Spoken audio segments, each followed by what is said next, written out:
किस्से गलियारों के पेश करते हैं मुंशी प्रेमचंद की लिखी कहानी कफन। झोंपड़ी के द्वार पर बाप और बेटा दोनों एक बुझे हुए अलाव के सामने चुपचाप बैठे हुए हैं और अंदर बेटे की जवान बीवी बुधिया प्रसव वेदना में पछाड़ खा रही थी।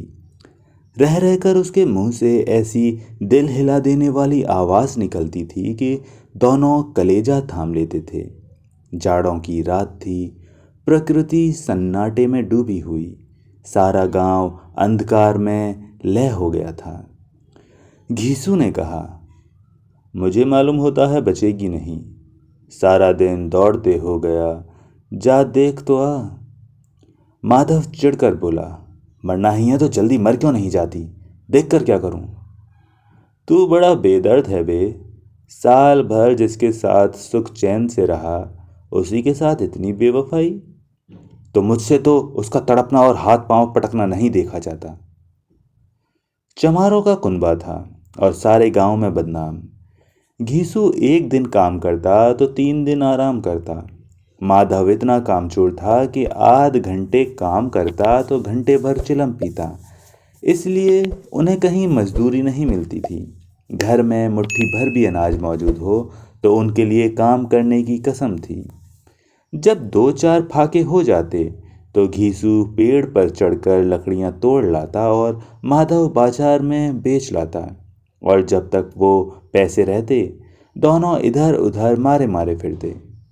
गांव में काम की कमी न थी, किसानों का गांव था, मेहनती आदमी के लिए 50 काम थे, मगर इन दोनों को उसी वक्त बुलाते जब 2 आदमियों से एक का काम पाकर भी संतोष कर लेने के सिवा और कोई चारा ना होता। अगर दोनों साधु होते तो उन्हें संतोष और धैर्य के लिए संयम और नियम की बिल्कुल ज़रूरत ना होती। ये तो इनकी प्रकृति थी, विचित्र जीवन था इनका। घर में मिट्टी के 2-4 बर्तन के सिवा कोई संपत्ति नहीं, फटे चीथड़ों से अपनी नग्नता को ढांके हुए जिए जाते थे। संसार की चिंताओं से मुक्त, कर्ज से लदे हुए, गालियां भी खाते, मार भी खाते, मगर कोई गम नहीं। दीन इतने कि वसूली की बिल्कुल आशा न रहने पर भी लोग इन्हें कुछ न कुछ कर्ज दे देते थे। मटर आलू की फसल में दूसरों के खेतों से मटर या आलू उखाड़ लाते और भून भान कर खा लेते, या 10-5 ऊख उखाड़ लाते और रात को चूसते। घीसू ने इसी आकाश वृत्ति से 60 साल की उम्र काट दी, और माधव भी सपूत बेटे की तरह बाप ही के पद चिन्हों पर चल रहा था, बल्कि उसका नाम और भी उजागर कर रहा था। इस वक्त भी दोनों अलाव के सामने बैठकर आलू भून रहे थे, जो कि किसी खेत से खोद लाए थे। घीसू की स्त्री का देहांत बहुत दिन हुए देहांत हो गया था। माधव का ब्याह पिछले साल हुआ था। जब से ये औरत आई थी उसने इस खानदान में व्यवस्था की नींव डाली थी और इन दोनों बेगैरतों का दोजख भरती रहती थी। जब से वो आई ये दोनों और भी आराम तलब हो गए थे, बल्कि कुछ अकड़ने भी लगे थे। कोई कार्य करने को बुलाता तो निब्याज भाव से दुगनी मजदूरी मांगते। वही औरत आज प्रसव वेदना से मर रही थी और ये दोनों इसी इंतजार में थे कि वो मर जाए तो आराम से सोएं। घीसू ने आलू निकालकर छीलते हुए कहा, जाकर देख तो क्या दशा है उसकी। चुड़ैल का फसाद होगा और क्या, यहाँ तो ओझा भी 1 रुपया मांगता है। माधव को भय था कि कोठरी में गया तो घीसू आलूओं का बड़ा भाग साफ कर देगा। बोला, मुझे वहाँ जाते डर लगता है।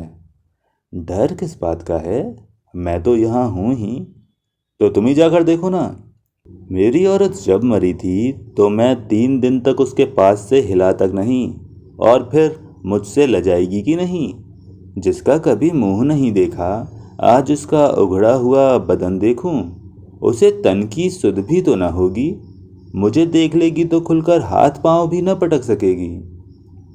मैं तो सोचता हूँ कोई बाल बच्चा हुआ तो क्या होगा, सौंठ गुड़ तेल कुछ भी तो नहीं है घर में। सब कुछ आ जाएगा, भगवान दें तो। जो लोग अभी एक पैसा नहीं दे रहे हैं वे ही कल बुलाकर रुपये देंगे। मेरे 9 लड़के हुए, घर में कभी कुछ नहीं था, मगर भगवान ने किसी न किसी तरह बेड़ा पार ही लगाया। जिस समाज में रात दिन मेहनत करने वालों की हालत उनकी हालत से कुछ बहुत अच्छी न थी, और किसानों के मुकाबले में वे लोग जो किसानों की दुर्बलताओं का लाभ उठाना जानते थे कहीं ज़्यादा संपन्न थे, वहाँ इस तरह की मनोवृत्ति का पैदा हो जाना कोई अचरज की बात न थी। हम तो कहेंगे घीसू किसानों से कहीं ज़्यादा विचारवान था, और किसानों के विचार शून्य समूह में शामिल होने के बदले बैठक बाजों की कुत्सित मंडली में जा मिला था।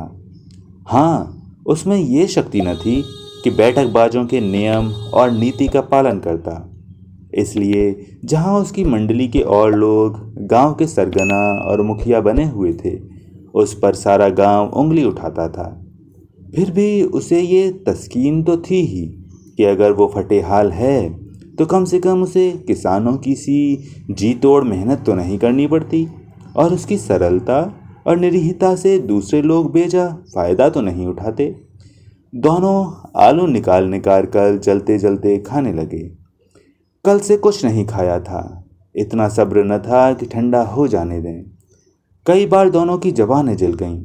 छिल जाने पर आलू का बाहरी हिस्सा जबान, हलक और तालू को जला देता था, और उस अंगारे को मुंह में रखने से ज़्यादा खैरियत इसमें थी कि वो अंदर पहुंच जाए। वहाँ उसे ठंडा करने के लिए काफ़ी सामान थे, इसलिए दोनों जल्द जल्द निकल जाते। हालांकि इस कोशिश में उनकी आंखों से आंसू निकल आते।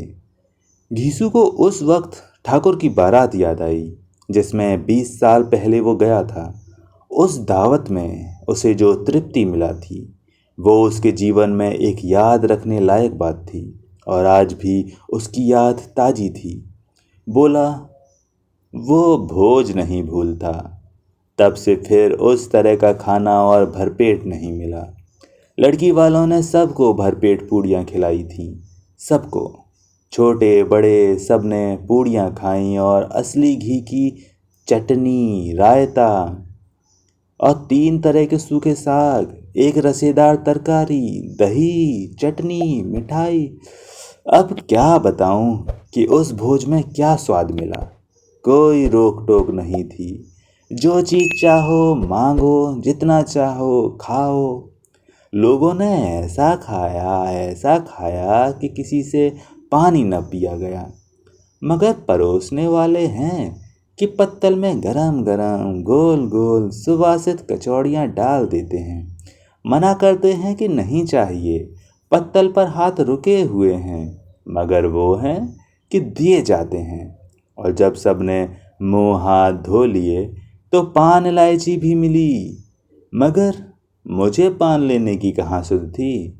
खड़ा हुआ न जाता था, चटपट जाकर अपने कंबल पर लेट गया। ऐसा दिल दरियाव था वो ठाकुर। माधव ने इन पदार्थों का मन ही मन मजा लेते हुए कहा, अब हमें कोई ऐसा भोज नहीं खिलाता। अब कोई क्या खिलाएगा, वो जमाना दूसरा था। अब तो सबको किफ़ायत सूझती है। शादी ब्याह में मत खर्च करो, क्रियाकर्म में मत खर्च करो। पूछो, गरीबों का माल बटोर बटोर कर कहाँ रखोगे। बटोरने में तो कमी नहीं है, हाँ खर्च में किफ़ायत सूझती है। तुमने 20 पूड़ियाँ खाई होंगी। 20 से ज़्यादा खाई थी, मैं 50 खा जाता। 50 से कम मैंने न खाई होंगी। अच्छा पका था, तू तो मेरा आधा भी नहीं है। आलू खाकर दोनों ने पानी पिया, और वहीं अलाव के सामने अपनी धोतियां ओढ़कर पांव पेट में डाले सो रहे, जैसे 2 बड़े बड़े अजगर गेंडुलियां मार पड़े हों। और बुधिया अभी तक कराह रही थी।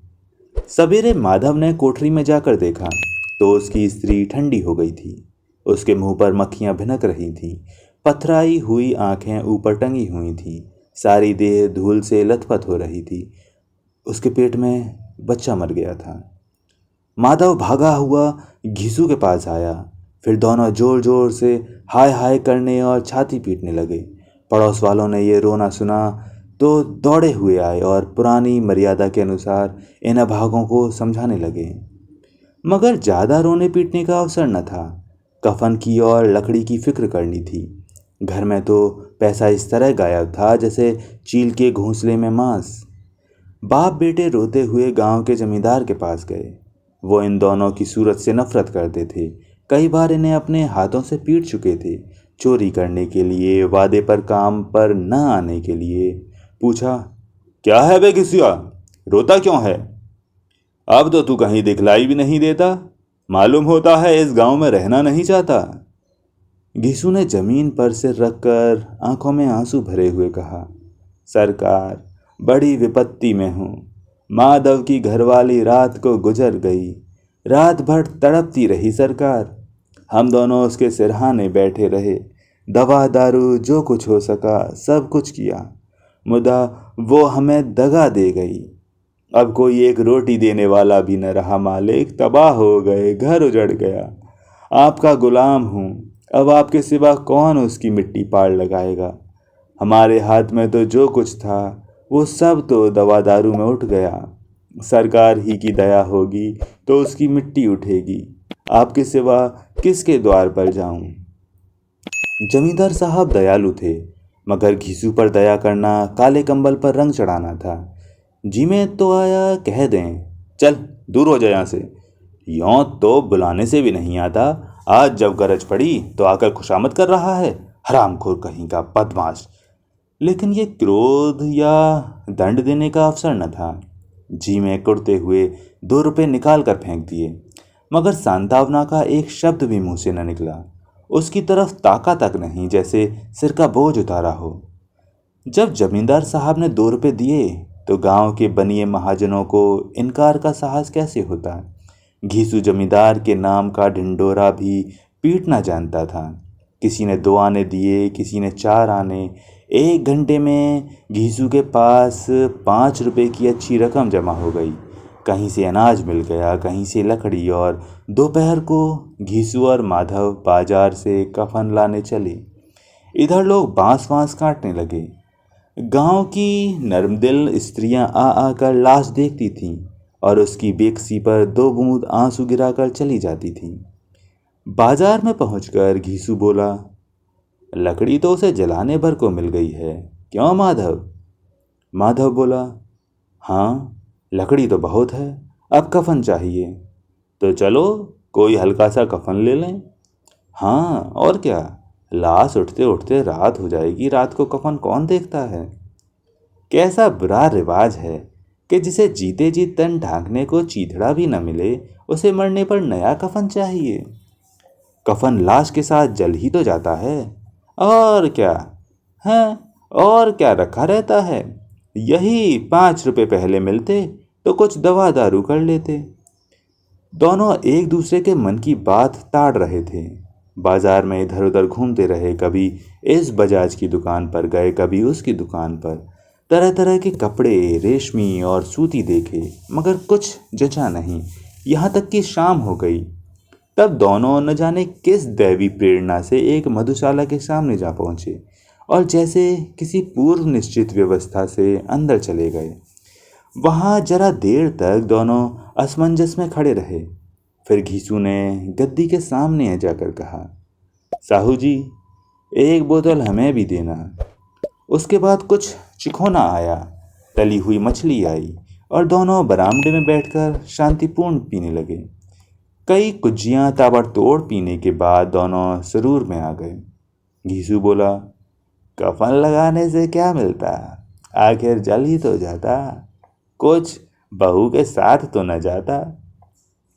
माधव आसमान की तरफ देखकर बोला, मानो देवताओं को अपनी निष्पापता का साक्षी बना रहा हो। दुनिया का दस्तूर है, नहीं लोग बाभनों को हजारों रुपए क्यों दे देते हैं? कौन देखता है परलोक में मिलता है या नहीं?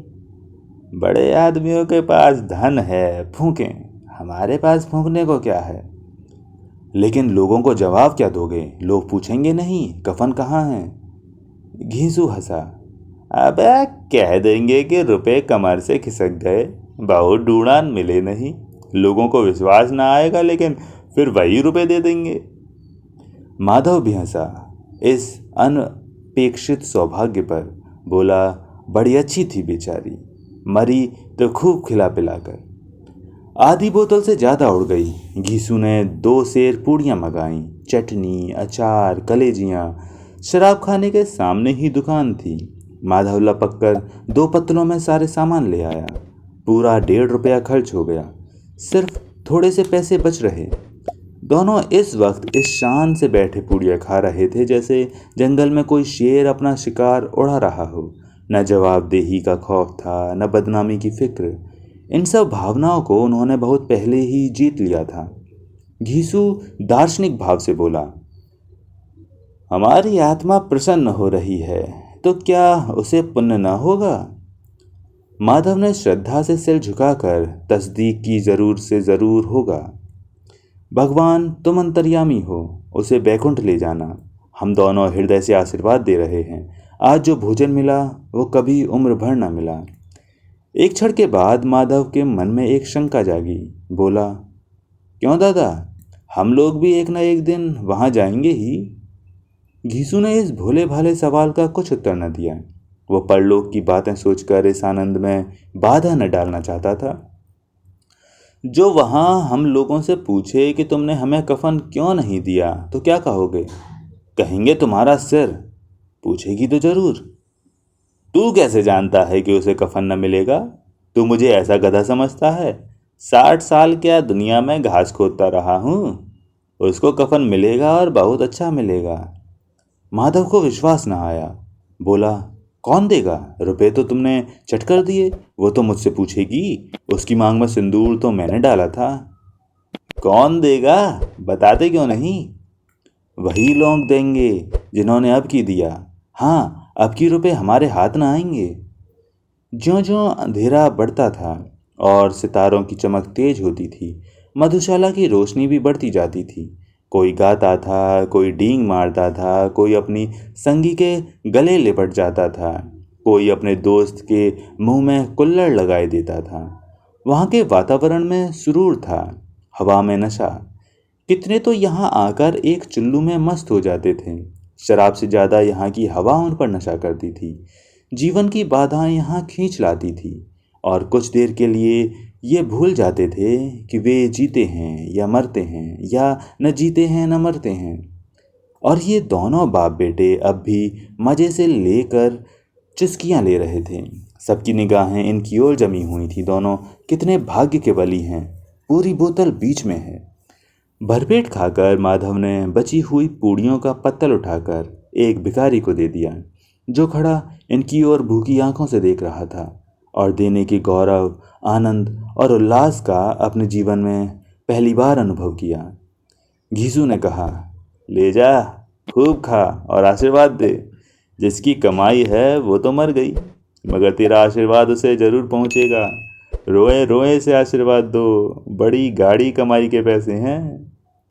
माधव ने फिर आसमान की तरफ देखकर कहा, वो बैकुंठ में जाएगी दादा, बैकुंठ की रानी बनेगी। घीसू खड़ा हो गया और जैसे उल्लास की लहरों में तैरता हुआ बोला, हाँ बेटा, बैकुंठ में जाएगी। किसी को सताया नहीं, किसी को दबाया नहीं, मरते मरते हमारी जिंदगी की सबसे बड़ी लालसा पूरी कर गई। वो न बैकुंठ जाएगी तो क्या ये मोटे मोटे लोग जाएंगे, जो गरीबों के दोनों हाथों से लूटते हैं और अपने पाप को धोने के लिए गंगा में नहाते हैं और मंदिरों में जल चढ़ाते हैं। श्रद्धालुता का ये रंग तुरंत ही बदल गया। अस्थिरता नशे की खासियत है। दुख और निराशा का दौर हुआ। माधव बोला, मगर दादा, बेचारी ने जिंदगी में बड़ा दुख भोगा, कितना दुख झेलकर मरी। वो आंखों पर हाथ रखकर रोने लगा, चीखें मार मार कर। घीसू ने समझाया, क्यों रोता है बेटा, खुश हो कि वो माया जाल से मुक्त हो गई, जंजाल से छूट गई। बड़ी भाग्यवान थी जो इतनी जल्द माया मोह के बंधन तोड़ दिए। और दोनों खड़े होकर गाने लगे, ठगनी क्यों ने ना चमकावे ठगनी। पियक्कड़ों की आंखें इनकी ओर लगी हुई थीं और ये दोनों अपने दिल में मस्त गाए जाते थे।